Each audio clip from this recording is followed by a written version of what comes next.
السلام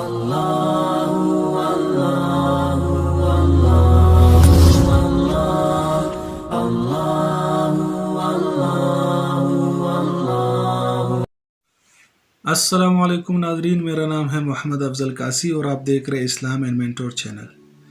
ناظرین، رمضان قریب ہے تو رمضان کی تیاری کیسے کرے، اور رمضان سے پہلے 10 کام جو میں آپ کو بتاؤں گا وہ آپ نے لازمی کرنے اگر آپ اس رمضان کو بہترین انداز میں گزارنا چاہتے ہیں۔ تو چلیے ان کاموں کی طرف جو آپ نے اس رمضان میں کرنے ہیں۔ اگر آپ نے چینل سبسکرائب نہیں کیا تو چینل سبسکرائب کر لے اور بیل کے آئیکن کو دبا دے تاکہ تمام نوٹیفیکیشنز آپ کو ملتی رہے۔ تو سب سے پہلا کام جو آپ نے کرنا ہے رمضان سے پہلے وہ ہے کہ فیصلہ کرنا ہے کہ اس رمضان میں آپ نے اپنی زندگی بدلنی ہے۔ جو زندگی آپ پچھلے رمضان میں گزار رہے تھے یا رمضان سے پہلے گزار رہے تھے، آج کے بعد آپ نے وہ نہیں کرنا، جو گناہ آپ سے ہوتے رہتے۔ یہ پہلا کام ہے۔ دوسرا، آپ نے زندگی میں جو بھی حاصل کرنا ہے آپ نے اس کی ایک فہرست بنا لینی ہے کہ میں زندگی میں یہ حاصل کرنا چاہتا ہوں، اور اب تک وہ حاصل کیوں نہیں کیا ہے، وہ رکاوٹیں کیا ہے، اس کو بھی سامنے لکھنا ہے۔ نمبر 3، اس کو حاصل کیسے کرنا ہے وہ بھی لکھ لینا۔ تو یہ 2 کام ہو گئے۔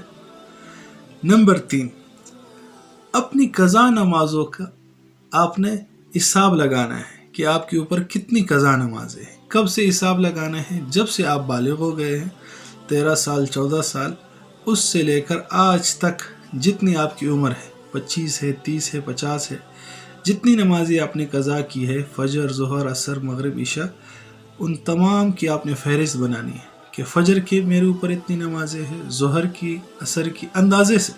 بعض لوگ پوچھتے ہیں کہ کس طرح ہم اندازہ لگا لے کہ کتنی پڑھی ہے کتنی نہیں پڑھی، وہ ساری فہرست بنانی ہے۔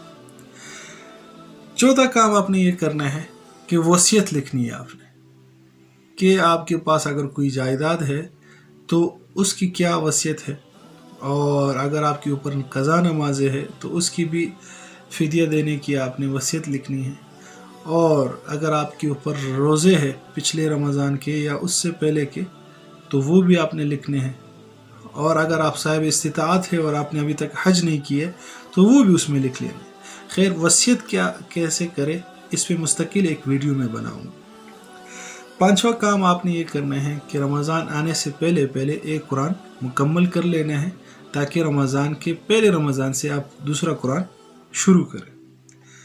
اور 6واں کام آپ نے یہ کرنا ہے کہ اپنی ساری شاپنگ پوری کر لینی ہے۔ راشن وغیرہ سودا جو آپ نے لینا ہے وہ ابھی سے آپ نے لے لینا ہے تاکہ رمضان میں آپ بالکل فارغ ہو، بازار جانے کی آپ کو ضرورت نہ ہو۔ درزی کے لیے جو کپڑے لینے ہیں، درزی کو دینے ہیں، وہ سارے ابھی رمضان سے پہلے آپ نے کرنے ہیں۔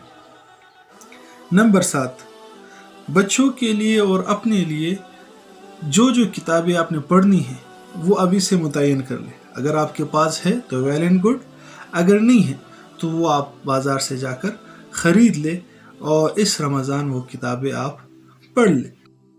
تو ان رشتہ داروں کو اپنے گھر بلا لے یا ان کے گھر چلے جائے، کیونکہ رمضان میں اکثر ایسا ہوتا ہے کہ ہم لوگ اکثر وقت دعوتوں میں گزار لیتے ہیں، یا دعوت کے لیے جانے میں یا لوگوں کو بلانے میں۔ تو یہ رمضان کا مہینہ ہے، اس کو ہم نے عبادات کے لیے مختص کرنا ہے اور اپنے اللہ کو راضی کرنا ہے۔ تو اس مہینے کوشش کیجئے کہ دعوتیں نہ ہو، اگر ہو تو بہت ہی معمولی، کم از کم، اگر بہت ضروری آپ لوگ سمجھتے ہیں۔ نمبر 9، آپ نے گھر میں ایک جگہ مختص کر لینی ہے نماز کے لیے، جس کو مسجد کا نام آپ نے دے دینا ہے، اور اگر آپ کے پاس اسپیس ہے، جگہ ہے، تو وہاں کچھ باؤنڈری کی شکل، کچھ چارٹس وغیرہ لگا لے اور تسبیح وغیرہ قرآن وہاں رکھ لے، اور بچوں کو بھی کہے کہ یہ مسجد ہے اور یہاں ہم نے نماز پڑھنی ہے، تاکہ بچوں کو بھی مسجد کی اہمیت کا احساس ہو۔ آخری کام نمبر 10 جو آپ نے کرنا ہے وہ یہ کرنا ہے کہ جتنے لوگ جس سے آپ ناراض ہیں ان سب سے معافی مانگنی ہے اور ان سب کو معاف کرنا ہے، تاکہ اس رمضان ہماری زندگی بدل جائے اور آنے والے رمضان تک ہم اپنے دل میں کسی قسم کا بوجھ اور حسد، کینہ، بغض نہ رکھے۔ تو ناظرین یہ 10 کام ہیں جو رمضان سے پہلے کرنے ہیں، اگر ہم نے یہ کر لیے تو انشاءاللہ ہمارے رمضان بہت ہی شاندار گزرے گا۔ اور اس میں سے بعض کام ایسے ہیں جو ایک مستقل موضوع ہے، جیسے وصیت کیسے لکھی، اپنی قضا نمازوں کو کیسے پڑھے، تو اس کے اوپر میں الگ سے ویڈیو بناؤں گا۔ قرآن پورے رمضان میں مکمل کیسے کرے، اور بہت سارے ایسے ٹاپکس ہیں، شیڈیول کیسے بنائے اپنے رمضان کا۔ تو اس کے لیے آپ اگلی ویڈیوز کا انتظار کریں۔ جزاکم اللہ خیر و احسن الجزاء۔ السلام علیکم۔